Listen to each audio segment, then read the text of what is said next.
नमस्कार। ग्रामीण महिला विद्यापीठ एकलव्य चैनल पर आपका स्वागत है। कक्षा 12th विषय हमारा चित्रकला है।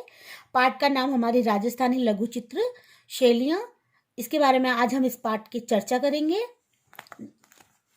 अच्छा लगे तो लाइक कीजिए। भारतीय कला राजस्थानी लघु चित्र शैलियाँ, नाम से ही पता चल रहा है कि ये चित्र कहाँ के हैं, हमारे राजस्थान के। और कैसे चित्र है, लघु शैलियाँ हैं। भारतीय कला विश्व की कला की धरोहर रही है। हमारा जो भारत है कला की दृष्टि से सबसे महत्वपूर्ण रहा है।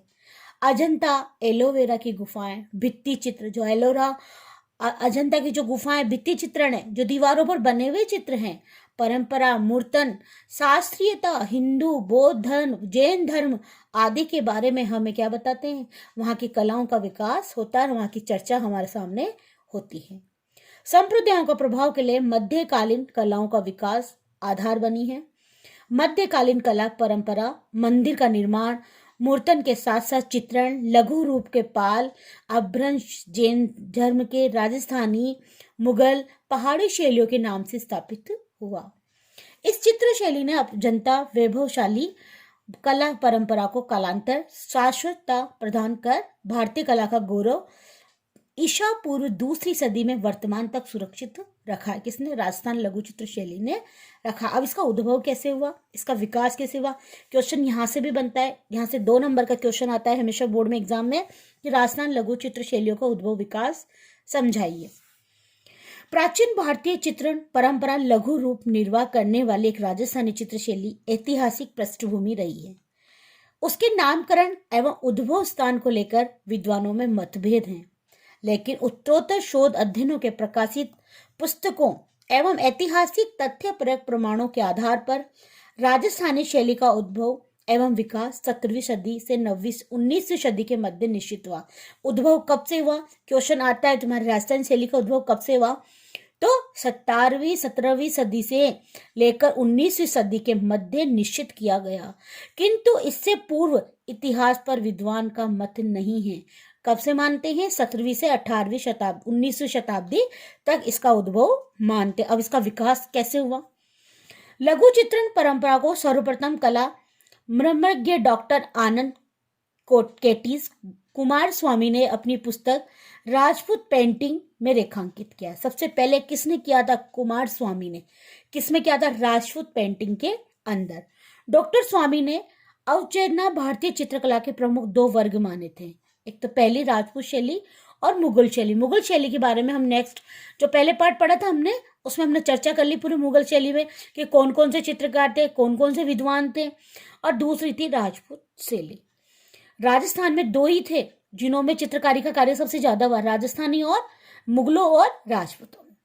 चूंकि राजपूताना की सीमाओं का विस्तार गुजरात से लेकर बुंदेलखंड तक की दूसरी और हिमालय से तलहटी के पहाड़ियों में स्थिति में मालवा के मैदानों तक रही है। प्रश्न बनता है यहाँ से कि राजपूताना की जो सीमा है वो कहाँ से कहाँ तक फैली हुई है?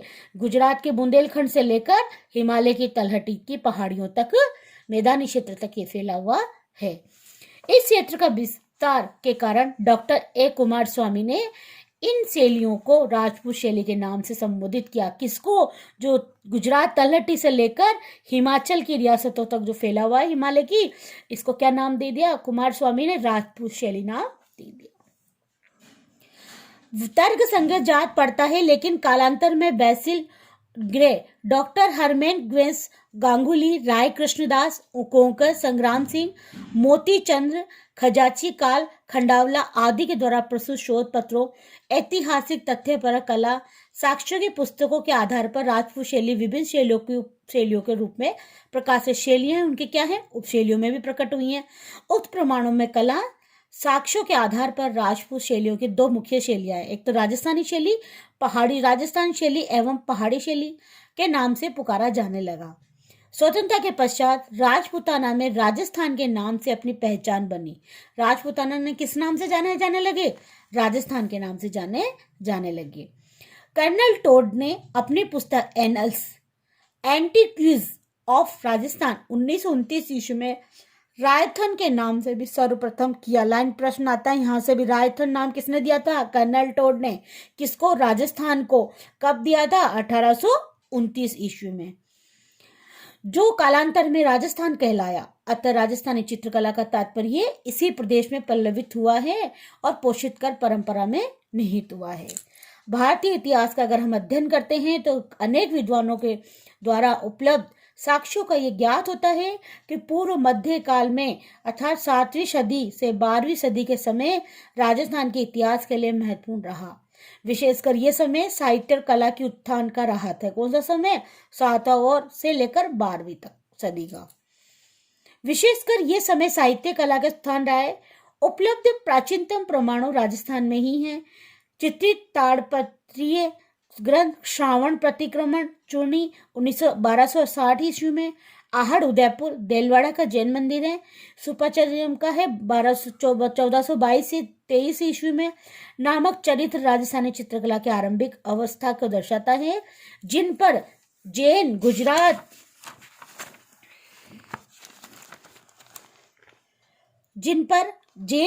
गुजरात शैली का पूर्ण प्रभाव रहा है।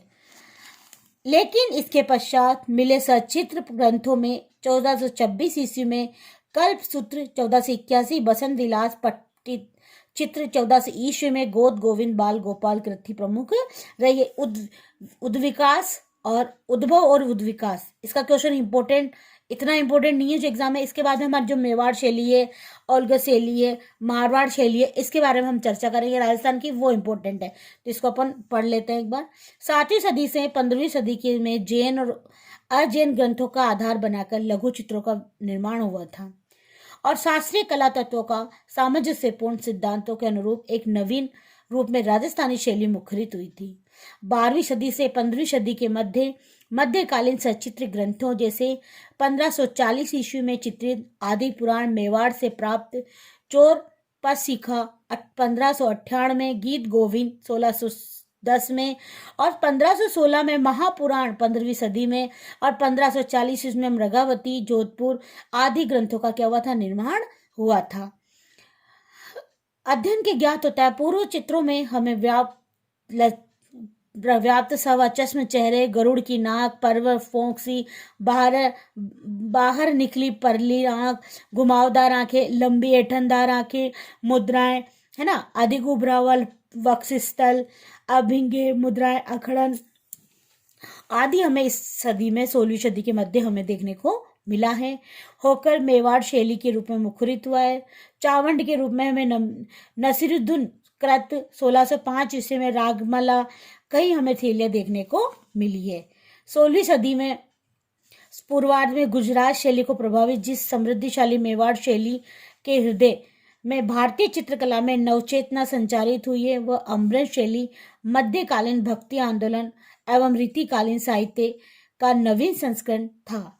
बिहारी मतीराम देव, केशव आदि के द्वारा रचित श्रृंगार प्रधान काव्य सूर, मीरा, नानक, कबीर आदि जो राइटर है या चित्रकार है उनके द्वारा रचनाएं की गई हैं और भाव विद्वान आलेखन दृष्टि से राजस्थान शैली एक नवीन परिवेश शैली मानी गई है, जिससे पूर्ववर्ती विषय वस्तु के साथ साथ रागमाला, 12 मासा, ऋतु वर्णन, नायक नायिका के भेद, ये सब इसका विकास हुआ। तो प्रश्न आ जाए राजस्थान चित्रशैली में किस किस का विकास हुआ? तो रागमाला, 12 मासा, ऋतु वर्णन, नायक नायिका के भेद के बारे में विकास हुआ है। अब आता है शैलीगत वर्गीकरण करेंगे। प्रत्येक शैली का हम वर्गीकरण करेंगे, जैसे मेवाड़ शैली है ना, मारवाड़ शैली है, इसके बाद में बहुत सारी जो शैलियाँ इसके बारे में, बीकानेर शैली है, इसकी चर्चा हम आगे वाले टॉपिक में करेंगे। अभी तक के लिए धन्यवाद।